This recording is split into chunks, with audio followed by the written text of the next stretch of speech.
175 কোটি মুসলিম, 750 কোটির উপরে মানব জাতীয় ধনীজা ঢাকার ময়দান থেকে ঘোষণা দিচ্ছি, কোরআনে কারিমের এই আয়াত অনুযায়ী ইসলাম বাদ দিয়ে দুনিয়ার কোন নিয়ম নীতি, কোন ধর্ম দিয়ে আমাদের আল্লাহকে রাজি খুশি তার কাছে পৌঁছানো সম্ভব নয়। বাকিটা আপনার বিবেকের উপর। ওয়াফিল আখিরাতি মিনাল খাসিরিন, এই কথাটা আর মারাত্মক।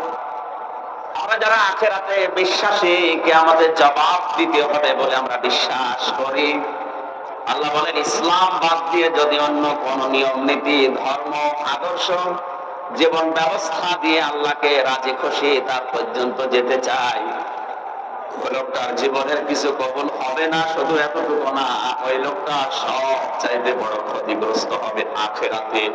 নাউজুবিল্লাহ। আমাদের আজকের আলোচনার বিষয়ে সামনে আসবে ইনশাআল্লাহ। সুতরাং আমরা কিয়ামত যারা বিশ্বাস করি, ইসলাম ধর্ম জীবন ব্যবস্থা হিসাবে যারা মেনে নিয়েছি, এ দুনিয়াতে সব চাইতে সত্য জীবন ব্যবস্থার নাম যেহেতু ইসলাম, এই ইসলাম দিয়ে দুনিয়ায় যত বাতিল জিনিস আছে, মতাদর্শ আছে, ধর্ম আছে, সবগুলোর উপরে আল্লাহ আঘাত করার কথা সূরা আম্বিয়া এই 18 নম্বর আয়াত দিয়ে ঘোষণা দিয়েছেন। 3 নম্বরে হাতের ব্যাখ্যায় মুফাসসির লিখেছেন হক মানে ঈমান। যেহেতু আল্লাহর কাছে ঈমান ছাড়া দুনিয়ার কোনো আমল কবুল হওয়া সম্ভব নয়, এজন্য এই ময়দানে এখান থেকে কোরআনের আয়াত দিয়ে হক, সত্য, বাস্তব বিষয়গুলো দিয়ে যখন আঘাত করা হবে মানুষের ব্রেনে, মেধায়, মানুষের মগজে, বাতিল যত চিন্তা ভাবনা আছে ওগুলো ইনশাআল্লাহ সব চূর্ণ বিচূর্ণ হয়ে যাবে।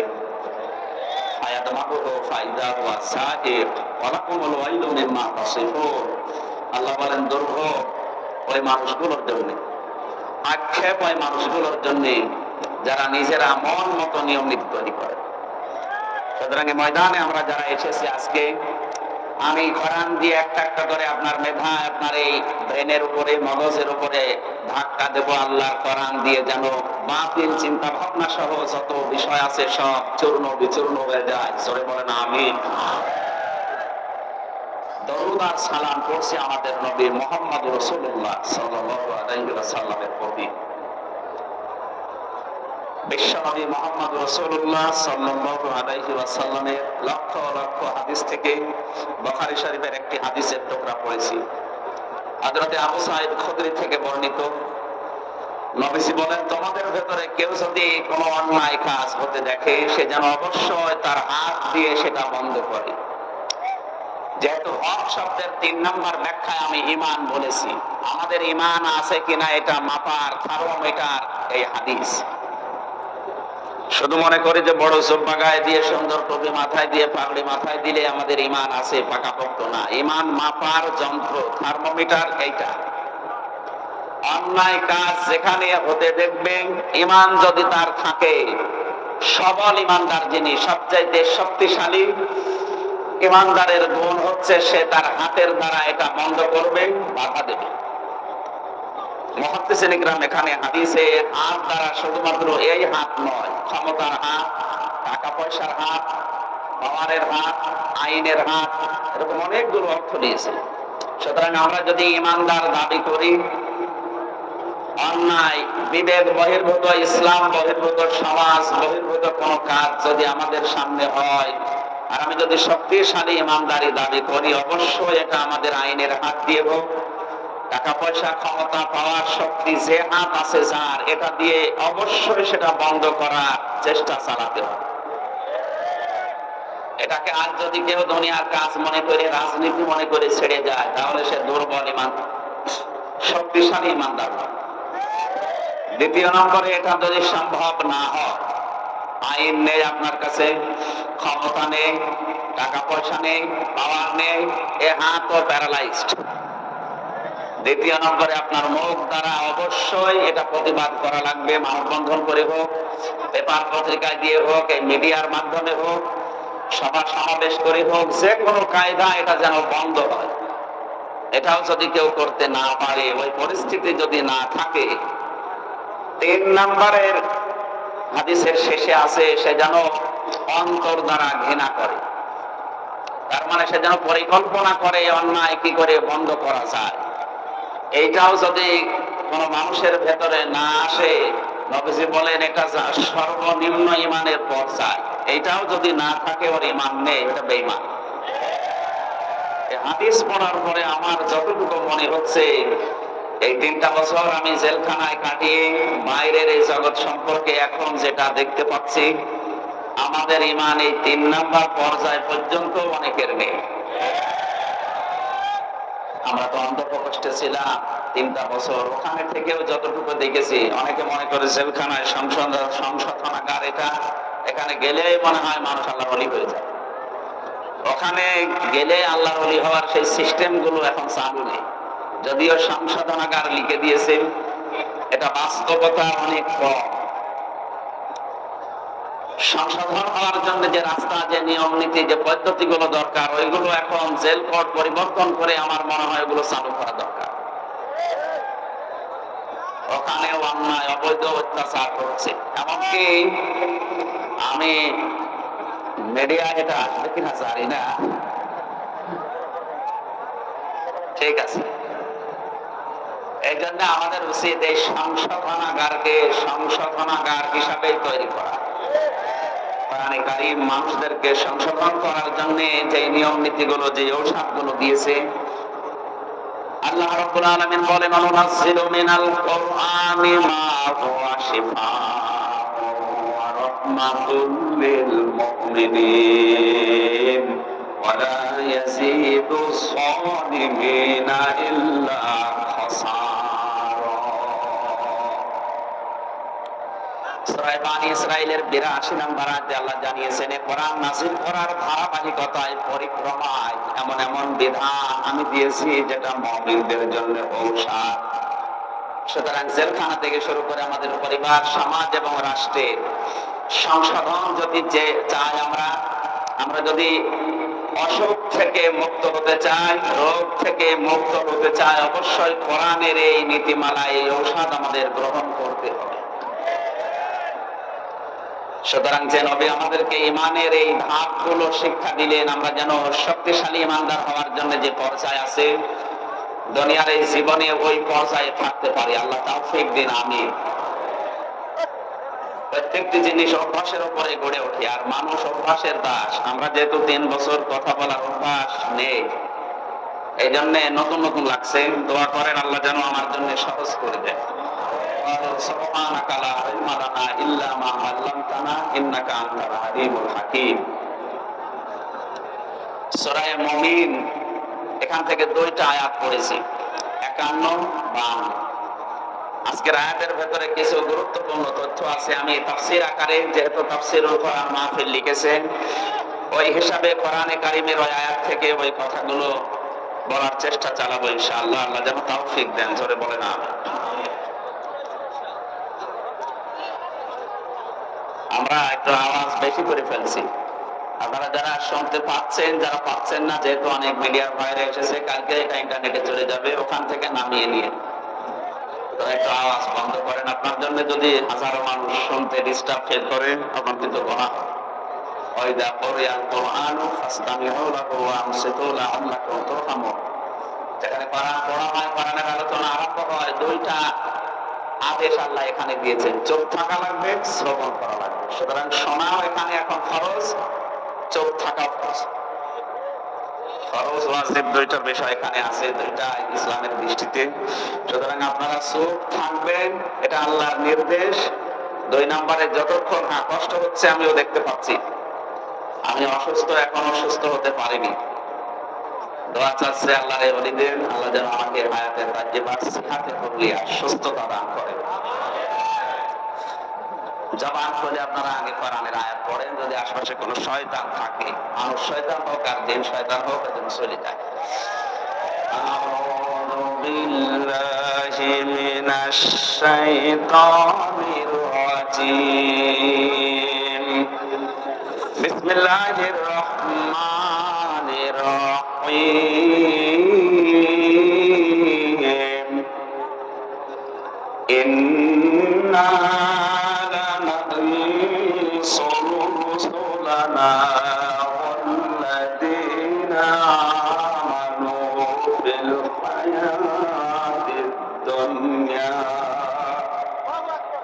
ওয়া ইয়াওমা ইয়াকুমুল আশহাদ।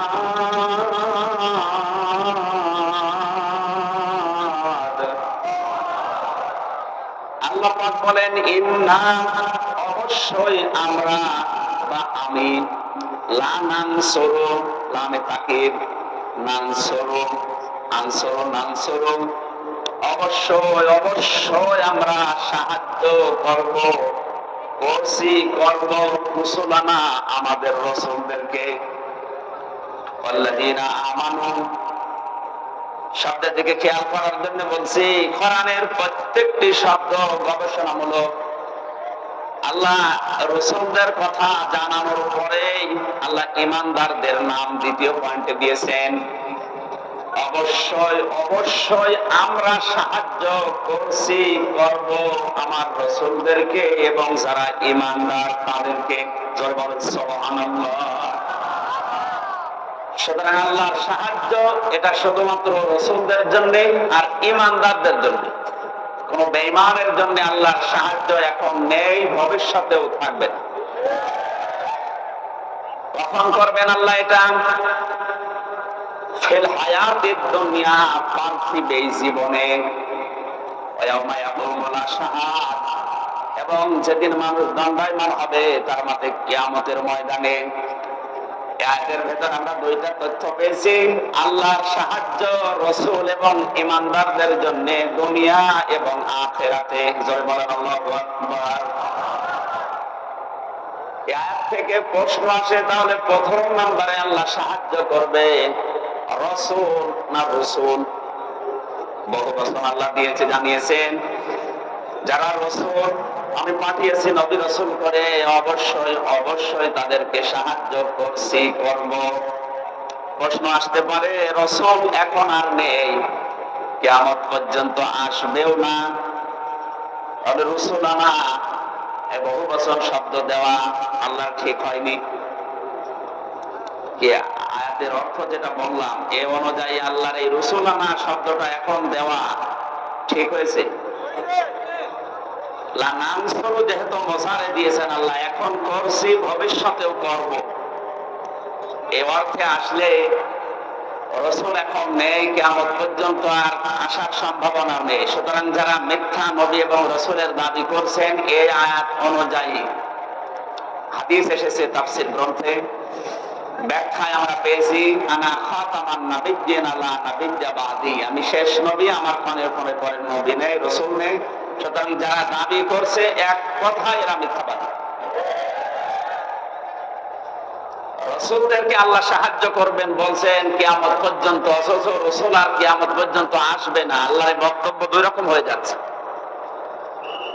আমি যতগুলো তাফসীর দেখেছি আয়াতের, মুফাসসিরিন ইকরামে আয়াতের তাফসীরে রাসূল বলতে নায়েবে রাসূল এখানে বুঝিয়েছেন। আল উলামা ওয়ারাসাতুল আম্বিয়া, আলেম ওলামা যারা এরা নবীর ওয়ারিস, নায়েবে রাসূল উত্তরাধিকারী।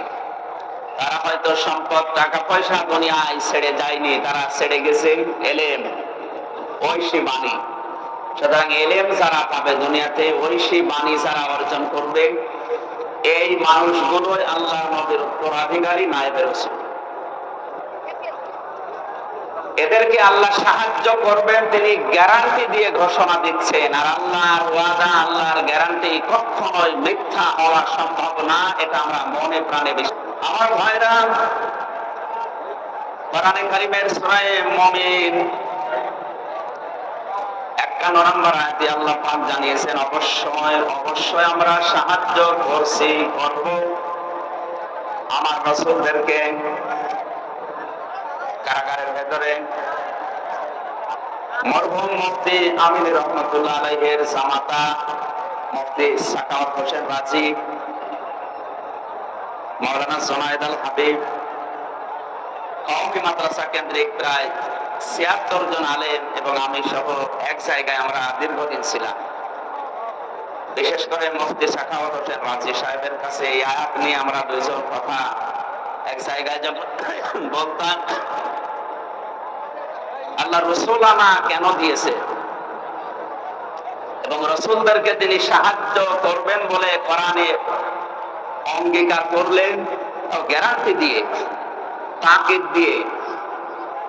হযরত ইব্রাহিম আলাইহিস সালামের এখানে 30টা পয়েন্টের উপরে আমি নোট করেছিলাম। ওখানে শরীরের যে কন্ডিশন, গলার যে অবস্থা, কথা বলার এই ধারাবাহিকতা যেহেতু প্রায় 3 বছর নেই, এই জন্য মানে হচ্ছে না। 2-1টা 5টা এভাবে হতে হতে চালু হয়ে গেলে ইনশাল্লাহ আবার মানে আমার এক নানি শাশুড়ি ছিল, বলতো যে বক্তার গলার জোতার তলা সমান। জোতার তলায় যেমন কিছু বাঁধে না, বক্তার গলায়ও কিছু বাঁধে না। আল্লাহ রাব্বুল আলামিন তার রাসূলদেরকে সাহায্য করছেন, করবেন বলে যে ঘোষণা কোরআনে দিলেন, হযরতে আদম আলাইহিস সালাম থেকে হযরতে মুহাম্মদুর রাসূলুল্লাহ পর্যন্ত আমরা দেখেছি। নবীদের জীবনী ইতিহাস গ্রন্থে, হাদিস গ্রন্থে পড়াশোনা করার পরে যেটা আমরা পেয়েছি, তাদের যে সাহায্য আল্লাহ পাক তাওরাত, জব্বর, ইনজিল সহ 104 খানা যে গ্রন্থ আমরা জানি, 100 খানা সহিফা, 4 খানা বড় কিতাব, এর সামারাইজ গুলো আমরা দেখেছি। বিশেষ করে আমাদের নবীজির আগে হযরত ঈসা আলাইহিস সালামকে আমার আল্লাহ যেভাবে সাহায্য করেছিলেন, এই সমস্ত নবী রাসূলদের সাহায্যের দিকে তাকিয়ে ইমানদার যারা আছে, এই মানুষগুলো যদি আর শিক্ষা নিতে চায় বা শিক্ষা নিয়ে জীবন চালাতে চায়, এই আয়াত তাদের জন্য পাথেয় হিসাবে কাজ করবে বলে আমি বিশ্বাস করি, ইনশাআল্লাহ। সুতরাং নবী রাসূল যেহেতু এখন নেই, নবীদের ওয়ারিস আছে, তাদেরকেও মহান আল্লাহ সাহায্য করছেন, কিয়ামত পর্যন্ত করবেন। তার বাস্তব প্রমাণ আজও এই দুনিয়াতে যারা হক্কানি আলেম আছে তারা।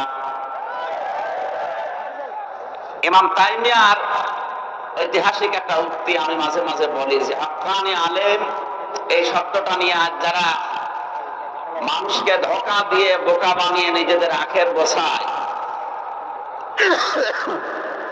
আসলে হক্কানি আলেম তার কিতাবের ভেতরে পেয়েছি 3টা জায়গায় তিনি উল্লেখ করেছেন এদেরকে পাওয়া যায়। তোমরা যদি দেখতে চাও ওই জায়গাগুলোতে খোঁজ করবে। এক জায়গা হচ্ছে মাটির নিচে, তার মানে কবরে। 2 নম্বরে জিহাদের ময়দানে, যারা আল্লাহর দ্বীনকে কায়েম করার জন্য সর্বাত্মকভাবে চেষ্টা চালাচ্ছে লড়াইয়ের ময়দানে। 3 নম্বরে যারা জালেমের জেলখানায় অন্ধকার প্রকোষ্ঠে বসে আছে। আজ হক্কানি আলেমের নাম নিয়ে 4-5 লাইন ডিগ্রি দিয়ে এমন এমন মানুষের নাম আমরা বিভিন্ন পোস্টারে দেখি, নাম খুঁজে পাওয়া যায় না, হকের ডিলার হয়ে বসে আছে। কারাগারের ভেতরে দেখলাম একজন সভাপতির পরিচয় পেলাম, যে কি আপনি? বলে আমি আল্লাহর দলের সভাপতি। এরকম প্রায় 19টা না 20টা সংগঠন পেয়েছি কারাগারের ভেতরে, যেগুলো বাইরে থাকতে কোনোদিন নামও শুনি না। সম্মানিত মুসল্লিকরাম বা ভাইরা, আমরা আল্লাহর সাহায্য এটা ইব্রাহিম আলাইহিস সালামের জীবনে দেখেছি, হযরত মুসা আলাইহিস সালামের জীবনী কোরআনের ভেতরে দেখেছি, হযরত ঈসা নবীর জীবনে কোরআনে দেখেছি। তাদেরকে আল্লাহ সাহায্য করেছিলেন।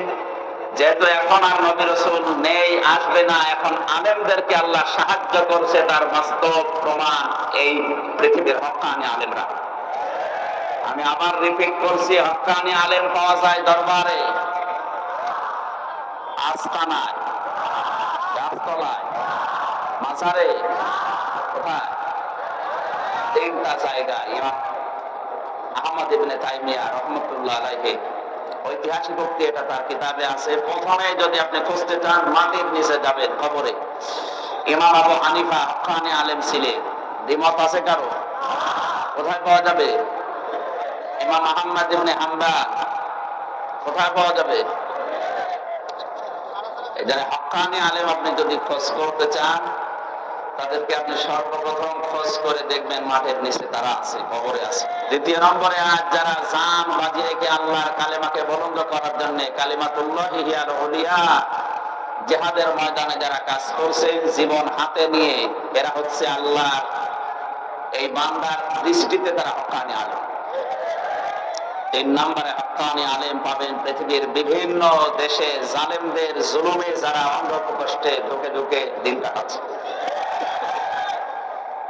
আব্বাস মাদানি আলজেরিয়ার কারাগারে আজ 28 বছর। আমাদের 3টা বছরে হাফ লেগে গেছে, তারা আজ 28 বছর এরকম বিভিন্ন জেলখানায় জালেমের জুলুমের শিকার হয়ে দিনাতিপাত করছে তারা। আল্লাহ এই মজলুম এই হক্কানি আলেমদের হায়াতে তাজ্জেবা সিহাতে কুল্লিয়া যেন দান করেন, বলেন আমিন। আয়াতের এইভাবে তো হয় না, এমন জিকির করা সুবহানাল্লাহ। এখানে থাক না, লাগবে না, মানুষের ডিস্টার্ব থাকে। সুবহানাল্লাহ আলহামদুলিল্লাহ লা ইলাহা ইল্লাল্লাহ আলহামদুলিল্লাহ লা ইলাহা ইল্লাল্লাহ লা ইলাহা ইল্লাল্লাহ মুহাম্মাদুর রাসূলুল্লাহ। আমরা আল্লাহর সাহায্য চাই না, চাই না? আল্লাহর সাহায্য ছাড়া আপনি 1 সেকেন্ডও বেঁচে থাকতে পারবেন না। ভেতরে যে শ্বাস গেছে এটা যদি আর বের না হয় আপনি মারা যাবেন। এজন্য আল্লাহর সাহায্য আমাদের প্রতি সেকেন্ডে প্রতি পদে পদে দরকার। আল্লাহর সাহায্য আল্লাহ সর্বপ্রথমে আয়াতে ঘোষণা দিলেন কাদের নাম? রাসূলদের। বলেন কাদের নাম? রাসূলরা নিয়ে এখন তাদের উত্তরাধিকারে আলেমরা। কারা? এই আলেমদেরকে আল্লাহ সাহায্য করবেন ঘোষণা দিচ্ছেন। এনাদের বিরুদ্ধে যদি কেউ ষড়যন্ত্র করে সে যেন রাসূলদের বিরুদ্ধে ষড়যন্ত্রে লিপ্ত হয়। সূরা নূর 18 নম্বর পারা 18 নম্বর পৃষ্ঠা শেষের দিকের একটু আগে, আপনার আমার আয়াত নাম্বারটা মনে হচ্ছে না, শেষের আগের আয়াতটাই এই জন্য আসলে এই অনুষ্ঠানগুলো এখনই শুরু করতে চাচ্ছিলাম না, তবে আরো 15-20 দিন একটু বিশ্রামে থাকার দরকার ছিল। কারণ ওই ভেতরে 3 বছর এই খাবার খেয়ে ভেতরে কবজা সব নড়বড়ে হয়ে গেছে। এটা জয়েন্ট লাগতে কিছুদিন দেরি হবে। চেকআপ করিয়েছে শরীর, কিন্তু ডাক্তার তো বলছে আপনি ঘুমান, 8-9 ঘন্টা করে ঘুমান। আমার জানেন জেলখানায় মানুষের সবচাইতে বড় বড় নিয়ামত হচ্ছে ঘুম আসতে চাই। 24 ঘন্টা একটা ঘরের ভেতরে মানুষ যদি তারাবদ্ধ থাকে, বাকি থাকলে কেমন ছটফট ছটফট করে। আর আমরা তো মুক্ত জীবনের মানুষ, সারা পৃথিবী ঘুরে বেড়ানো মানুষ। আমাদের যদি 3 বছর এক ঘরের ভেতরে 24 ঘন্টা তালা মেরে রাখে, যোগাযোগ বিচ্ছিন্ন করে, কিভাবে থাকা যায় বল? এই চিন্তায় টেনশনে ঘুম আসতো না, তাছাড়া অন্য কোনো সমস্যা না, খাবার দাবার তো আছে। এই কারণে আসলে শরীরে সাপোর্ট দিচ্ছে না, আমি জোর করে আর কি করবো। সুতরাং রাসূলদেরকে আল্লাহ যেহেতু সাহায্য করবেন বলেছেন, ওলামা ইকরাম আল্লাহর রাসূলদের নবী রাসূলদের তারা উত্তরাধিকারী, তারা নায়েবে রাসূল। আল্লাহর সাহায্য এই বাংলাদেশেও যদি আমরা পেতে চাই, দেখতে চাই, আলেমদের সাথে উত্তম আচরণ করা এই আয়াত অনুযায়ী আমাদের ঈমানের দাবি। এটা বাদ দিয়ে যদি কেউ মানুষ আল্লাহর সাহায্য পেতে চায়, তাহলে এটা জনতার সাথে, দেশের মানুষের সাথে, জাতির সাথে ধোঁকাবাজ। সুতরাং আমরা আজকের এই ময়দান থেকে স্পষ্ট ভাষায় ঘোষণা দিতে চাই বা চাচ্ছি, ইসলামের জন্য, ইমানের জন্য মজলুম অবস্থায় যে আলেমগুলো এখনো পর্যন্ত জেলখানায় আছে, অতি সত্বর তাদের মুক্তি কামনা করছে। এর সাথে আপনারা একমত আছেন কারা? দেখে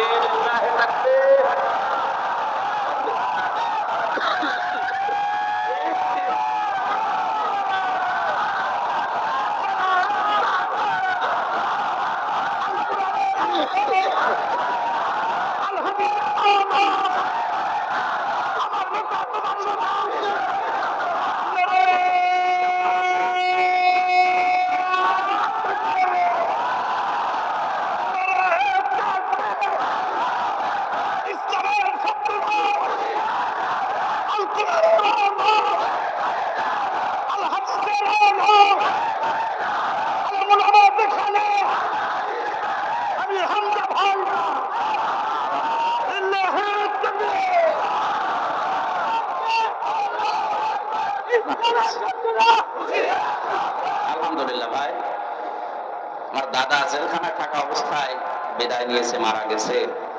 উনি বেঁচে থাকতে একটা গল্প বলতো, শিক্ষণীয়। আমি কয়েক সেকেন্ডের ভেতরে বলছি, একটু একটু চুপ করে।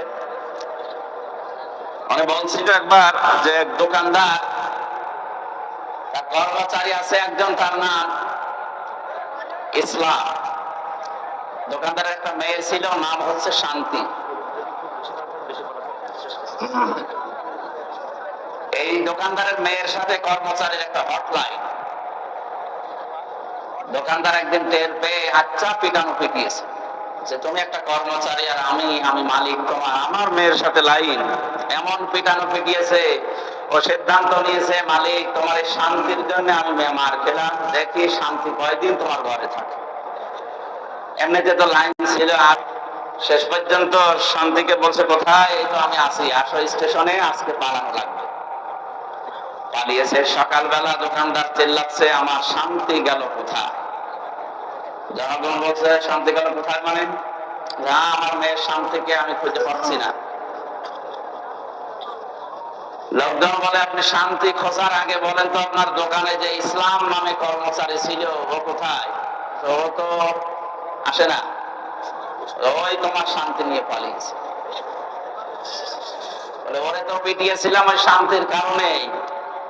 এলাকার লোকজন তাকে ধিক্কার দিচ্ছে আর জানাচ্ছে যে ইসলামকে পিটিয়ে বিদায় করে দিয়ে শান্তি তালাশ করো, ইসলাম আছে যেখানে শান্তি গেছে সেখানে। সাহায্য যদি আমরা পেতে চাই, ঠিক আছে ভাই, বিশেষ করে আমেরিকা সহ 7টা, আমরা 7 সিস্টার জানি, এই 7টা দেশ থেকে এগুলো আসে। বাকি 25 টাকা বিভিন্ন জায়গায়, এবং আমরা যা কামাই করি এই দেশে উৎপন্ন করি সেটা থেকে। এখন যদি এই 25 টাকা দিয়ে চলতে চাই সম্ভব না, 75 টাকা তো লাগবে। সবচাইতে বড় বিষয় হচ্ছে আল্লাহর সাহায্য। আল্লাহর এই সাহায্য যদি পেতে চাই, অবশ্যই এদেশে যারা ঐশী জ্ঞানে জ্ঞানী আলেম, যারা এক কথায় উত্তরাধিকারী নবী এবং রাসূলদের, যেহেতু আল্লাহর ঘোষণা তিনি মানুষ বানিয়েছেন, খালাকাল ইনসান, আর তিনি সাহায্য করবেন বলেন গ্যারান্টি দিচ্ছেন, অবশ্যই আলেম ওলামাদের যে মর্যাদা, যে সম্মান, যে জায়গা, তাদেরকে ওই মর্যাদা, ওই সম্মান, ওই জায়গায় রাখতে হবে, তাহলে আল্লাহ সাহায্য আসবে। ওয়াল্লাযীনা আমানু ফিল হায়াতিদ দুনিয়া, রাসূলদের নামের পরে আল্লাহ ঈমানদারদের নাম দিয়েছেন। এই আয়াত দ্বারা বোঝা যায় আল্লাহ রাসূলদের পরে, নবী রাসূলের পরে সবচাইতে বেশি ভালোবাসেন তার ঈমানদার বান্দা বান্দীদেরকে।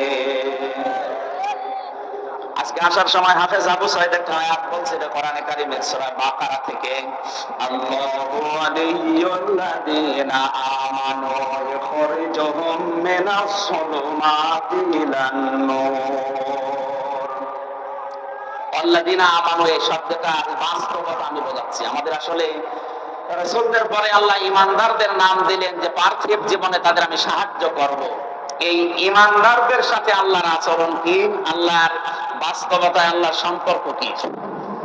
আল্লাহ পাক বলেন যারা ঈমান আনবে আমি আল্লাহ নিজেই তাদের বন্ধু হয়ে যাব। আমি আল্লাহ যদি কারো বন্ধু হয়ে যাই, আমি আল্লাহর দায়িত্ব জানো, ইখরিজুহুম মিনাজ যুলুমাতি ইলান নূর, তাদেরকে আমি অন্ধকারের পথ থেকে আলোর দিকে আমি আল্লাহ নিজে নিয়ে আসি। এখানে অন্ধকার মানে মানুষের তৈরি করা নিয়ম নীতি, আইন কানুন, মত পথ রীতিনীতি যাই বলেন, আর আলো মানে একমাত্র ইসলাম, একমাত্র কোরআন, আল্লাহর দেখানো পথ। সুতরাং আল্লাহ ঈমান যদি আমাদেরকে দয়া করে দান করেন, আমরা যদি ঈমানদার হতে পারি, অবশ্যই অন্ধকারের যত পথ আছে সবগুলো থেকে মাইনাস করে বের করে আল্লাহ তার ইসলামের দিকে, আলোর দিকে আমাদেরকে নিজ দায়িত্বে নিয়ে যাবেন। 18 কোটি মানুষের ভেতরে আমি এই জায়গায় বসে আপনাদেরকে এই প্রশ্নটা করছি বিবেকের কাছে। আল্লাহ যেহেতু ইমানদারদের বন্ধু, অন্ধকার এবং জুলুমাত যেহেতু বহু বছর, অন্ধকারের পথ মত বাতিল ফেরকা এগুলো অনেক বেশি, সবগুলো থেকে শুধুমাত্র ইসলামের দিকে, আলোর দিকে আল্লাহ যাদের নিজ দায়িত্বে চালাচ্ছেন তাদের জীবনে আয়াত অনুযায়ী সৌভাগ্যশালী। এখন আপনি আয়াতের ভেতরে আছেন কিনা বাস্তবতায় আপনি মিলান। এখনো পর্যন্ত যদি মানুষের তৈরি করা নিয়ম নীতি প্রতিষ্ঠার আন্দোলন বন্ধ করে আল্লাহর আইন প্রতিষ্ঠার আন্দোলনে যুক্ত হতে না পারে, তাহলে আপনার জীবন 8 আনা 4 আনা নয় 16 আনায় বৃথা। এর প্রমাণ করে দেয় ওয়াল্লাযীনা কাফারু ইখরিজুহুম মিনান নূরি ইলাজ যুলুমাত ওয়াল্লাযীনা কাফারু আউলিয়াউহুমুত তাগুত।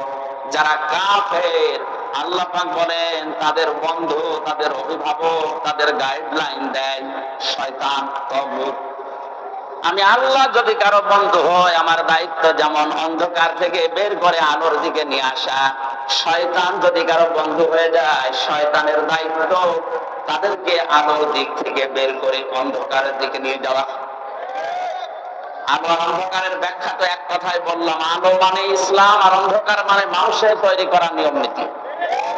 আর নাম ধরে বলা লাগবে? সুতরাং ইসলাম বাদ দিয়ে অন্য নিয়ম নীতি নিয়ে যারা আজ পরিবার সমাজ এবং রাষ্ট্র চালাচ্ছে, এরা সব অন্ধকারে আছে। এদেরকে শয়তান আলোর দিক থেকে বের করে অন্ধকারের দিকে নিয়ে যাচ্ছে। এরপরেও যদি মানুষগুলোর বিবেক না খোলে, আমার মনে হয় ওদের বিবেকের উপরে কুকুরে প্রসাব করছে।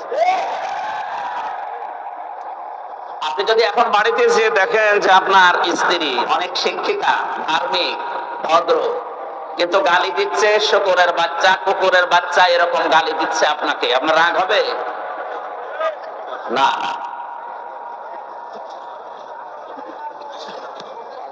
আপনাকে যদি বলে যে এই শূকরের বাচ্চা, এটা কুকুরের বাচ্চা না, প্রথম আপনার বিবেক থাকলে, আপনি যদি ভালো মানুষ হয়ে থাকেন, রাগ করবেন না।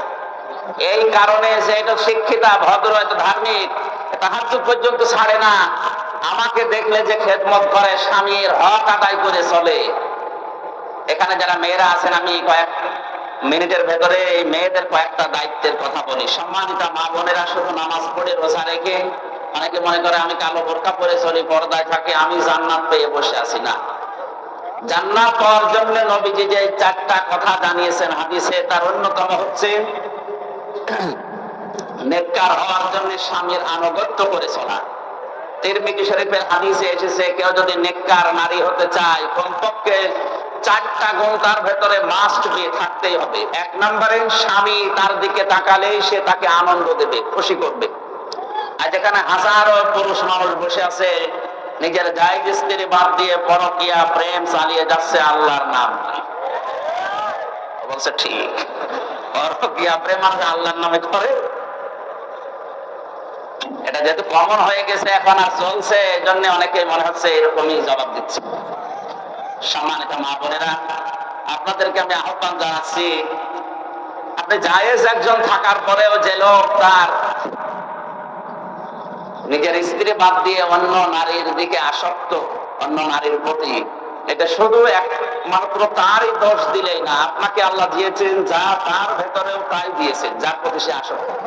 সুতরাং আপনাকে আমি আহ্বান জানাচ্ছি, তাকে, আপনাকে আল্লাহ যা দিয়েছেন এগুলো উজাড় করে দেন, ও যেন ওই রাস্তা থেকে অন্তত ফিরে আসে।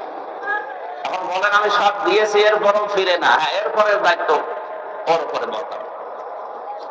নেককার নারীর 1 নম্বর বৈশিষ্ট্য এটা, স্বামী তার দিকে তাকালে সে স্বামীকে খুশি করবে, আনন্দ দেবে। অঙ্গভঙ্গি দিয়ে হোক, কথাবার্তা দিয়ে হোক, হাসি দিয়ে হোক, কাতুকুতু দিয়ে হলো না, আমি হাসির খোরাকি দেয়নি। আপনার স্বামী স্ত্রী কাতুকুতু দিলে সমস্যা আছে? অনেকে অন্যের বউকে কাতুকুতু দিচ্ছে। 2 জিনিস ভালো লাগতো, পছন্দনীয় ছিল তার ভেতরে এক নম্বরে আমার নিজের স্ত্রী।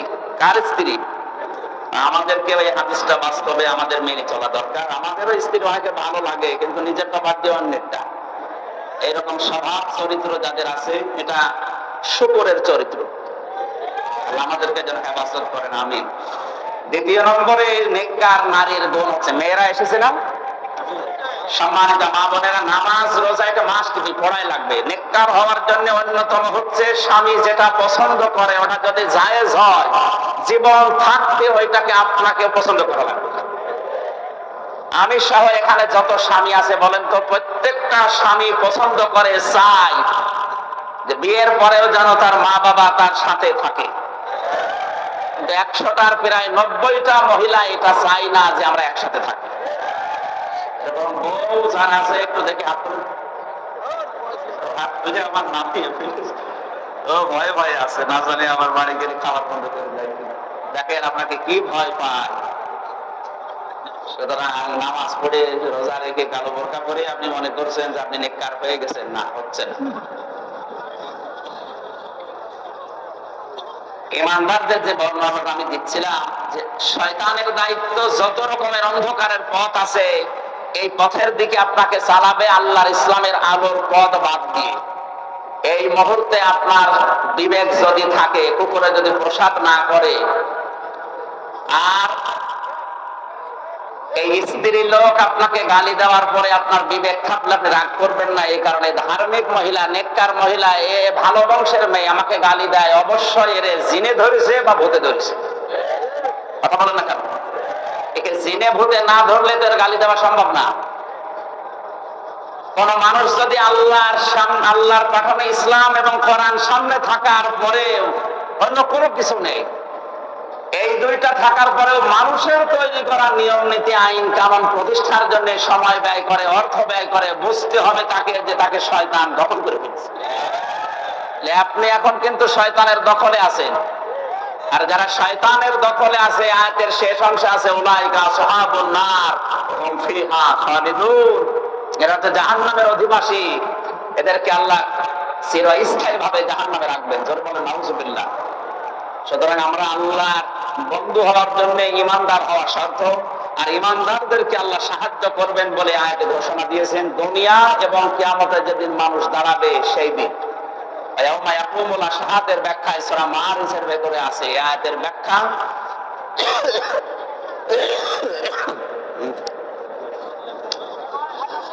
আল্লাহ রাব্বুল আলামিন বলেন, লা ইয়াসআলু হামিমুন হামিমা ইয়াউমাইযিন ইয়াওয়াদ্দুল লাযীনা কাফারু। সেদিন কোন বন্ধুর বন্ধুত্ব চলবে না। ফাইদা নফিখা ফিস-সূরি ফালা আনসাবা বাইনাহুম ইয়াউমাইযিন ওয়ালা ইয়াতাসাআলুন। সূরা মুমিনুনের 101 নম্বর আয়াতে আল্লাহ জানিয়েছেন, সিংহায় যেদিন ফুৎকার দেওয়া হয়ে যাবে, দুনিয়ায় যত রকমের সম্পর্ক আছে সব সম্পর্ক কাট হয়ে যাবে। কিয়ামতের ওই কঠিন ময়দানে কোন মানুষ নিজের পরিচয় অন্যের কাছে তুলেও ধরবে না। পরিচয় যাদের সাথে ছিল তাদের সাথে পরিচয় দেওয়ার চেষ্টাও করবে না। ইয়াউমা ইয়াকুমুল আশহাদ, কিয়ামতের এই কঠিন ময়দানে মানুষ যখন দণ্ডায়মান হবে, তার মানে সাক্ষীরা যখন সাক্ষ্য দেওয়ার জন্য দাঁড়িয়ে যাবে। আজ বাংলাদেশ সহ বিশ্বে হাজার হাজার লক্ষ লক্ষ মিথ্যা সাক্ষী দেওয়ার কারণে নিরপরাধ মানুষগুলো চাহিদা আমাদের মাঝে বন্দী হয়ে আছে। আমার যে মামলা ছিল, আমার বিপক্ষে যারা সাক্ষী দিয়েছে, কোরআনে কারীম আমার পকেটেও আছে। আমি নিজে আল্লাহর দিকে তাকিয়ে বলছি যে মামলা সহ, যে কেস সহ যারা সাক্ষী দিয়েছে, ওয়ান থেকে একেবারে শেষ পর্যন্ত টপ টু বটম পুরো অন্যায় মিথ্যা। সুতরাং মিথ্যা সাক্ষ্য দেওয়ার কারণে যে 3টা বছর আমার জীবন থেকে নষ্ট হয়ে গেল, নিচ থেকে উপর পর্যন্ত যারা জড়িত ছিল এই 3টা বছর, কিন্তু কিয়ামতের ময়দানে আল্লাহর সামনে আমি আপনার কাছে জিজ্ঞাসা করব, সাক্ষী সেদিন যারা দণ্ডায়মান হবে। দুনিয়ার এই বিভিন্ন সাক্ষীর কারণে আজ অনেকে ধরা খেয়ে যাচ্ছে, সত্য মিথ্যা। কিয়ামতে এরকম দুর্বল সাক্ষী নয়, মানুষের সাক্ষ্য দেওয়া আরম্ভ হবে তার শরীরের অঙ্গ প্রত্যঙ্গ দিয়ে। يوم نختم على أفواههم وتكلمنا أيديهم وتشهد أرجلهم بما كانوا يكسبون। মুখের উপর আল্লাহ মোহর লাগিয়ে দেওয়ার সঙ্গে সঙ্গে মানুষের হাত, শুধু এই হাত না, ক্ষমতার হাত দিয়ে মানুষের উপরে যারা জুলুম করেছে, ক্ষমতার ওই হাত তাদের বিরুদ্ধে সাক্ষী দেবে। আইনের হাত দিয়ে যারা মানুষের উপরে জুলুম করেছে, আইনের ওই হাত তাদের বিপক্ষে সাক্ষ্য হয়ে দাঁড়াবে। আজ 3.5 হাত বডির এই মানুষের সাক্ষ্যতে, এই বাস্তবতায় কোর্ট কাছারিতে, সিএমএম কোর্ট, জজ কোর্ট, হাইকোর্ট, সুপ্রিম কোর্টের দিকে তাকিয়ে দেখেন কিভাবে মানুষ পেরেশান হয়ে যাচ্ছে। কিয়ামতে আল্লাহ যখন নিজে দাঁড়াবে, হাকিমের চেয়ারে বসবে, সাক্ষীগণ সাক্ষ্য দেওয়ার জন্য দণ্ডায়মান হবে। আপনার বিরুদ্ধে কত সাক্ষী রেডি হয়ে আছে, কারো কাছে বলা লাগবে না, আপনি নিজেই তার জন্য যথেষ্ট। আমি এই বাস্তবতায় এসে যেটা বুঝতে পারছি, হাজারো মানুষের বিরুদ্ধে আজ কত সাক্ষী যে জোগাড় হয়ে আছে, দাঁড়িয়ে আছে। ইয়াউমা ইয়াকুমুল আশহাদ, সাক্ষীগণ যেদিন দাঁড়াবে, দণ্ডায়মান হবে ওই দিন। আল্লাহ আমাদেরকে যেন বাঁচান, তার নিজ রহমতে জোরে বলেন আমিন। ইয়াউমা লা ইয়ানফাউ যালিমিনা মা'যিরাতুহুম, শব্দের দিকে খেয়াল করেন। ইয়াউমা লা ইয়ানফাউ, নাফা ইয়ানফাউ এটা মুজারে, বর্তমান ভবিষ্যৎ, প্রেজেন্ট ফিউচার, এখন থেকে শুরু। এটা কিয়ামতের ওই বিচারের ময়দান পর্যন্ত চলবে। আল্লাহ পাক বলেন, জালেম যারা, জালিমিনা দিয়েছেন আল্লাহ, জালেম যারা, তাদের উপকার হচ্ছে না এবং তাদেরকে ছাড় দেওয়া হবে না, তাদের ওজর আপত্তি গ্রহণ করা হবে না। কোরআনে আমি যত বিষয়ের আয়াত পড়েছি, আমার এই ছোট্ট মেধায় সবচেয়ে বেশি ভয় এসে জমা দিয়েছে যারা জালেম, এই সংক্রান্ত আয়াতগুলো পড়ার পর। বাংলাদেশ সহ এখন বিশ্বের দিকে তাকিয়ে যেটা দেখতে পাচ্ছি, সবচাইতে বেশি কিয়ামতে মানুষ ধরা খাবে আল্লাহর দরবারে এই জুলুম করার কারণে। এখানে জালেম যারা, তাদের থেমে যাওয়া উচিত। আলা তাহসাবান্নাল্লাহা গাফিলান আম্মা ইয়ামালুজ জালিমুন। আল্লাহ পাক বলেন, নবী আপনি কি ধারণা করেন, মনে করেন যে জালেমদের সম্পর্কে আমি কোনো খোঁজ রাখি না, আমি গাফেল? না, পৃথিবীর যে কোনো দিকে আমার দৃষ্টি আছে, সবচেয়ে বেশি দৃষ্টি নিয়ে রাখে আমি আল্লাহ জালেমদের প্রতি। জোরে বলেন নাউজুবিল্লাহ।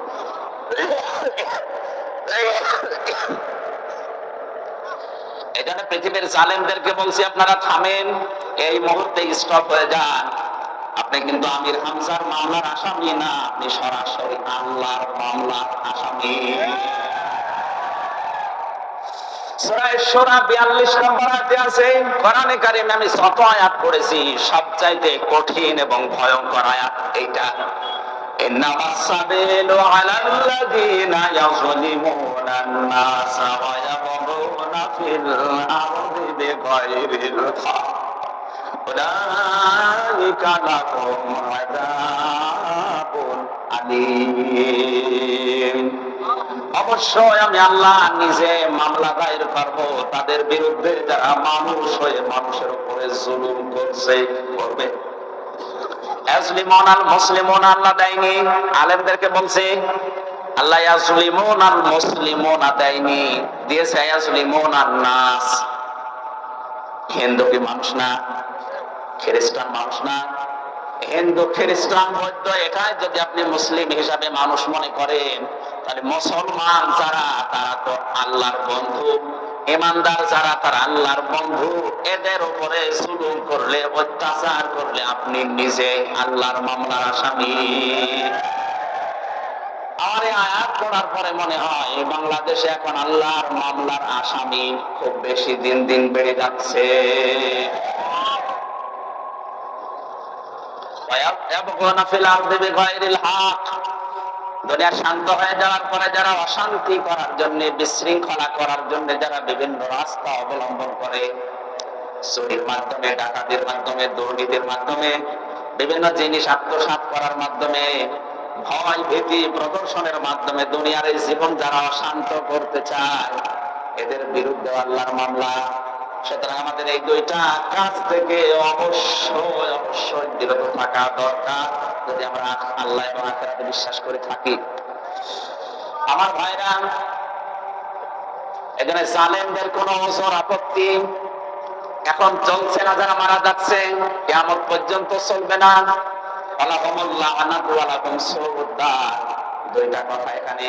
এক নম্বরে জালেম যারা, তাদের উপর জোর আপত্তি আল্লাহর দরবারে গ্রহণ কবুল হবে না, হচ্ছে না, হবে না। শুধু এতটুকুই না, এদের উপরে আল্লাহর লানত এবং নিকৃষ্ট ঘর আল্লাহ এদের জন্য বানিয়ে রেখেছেন।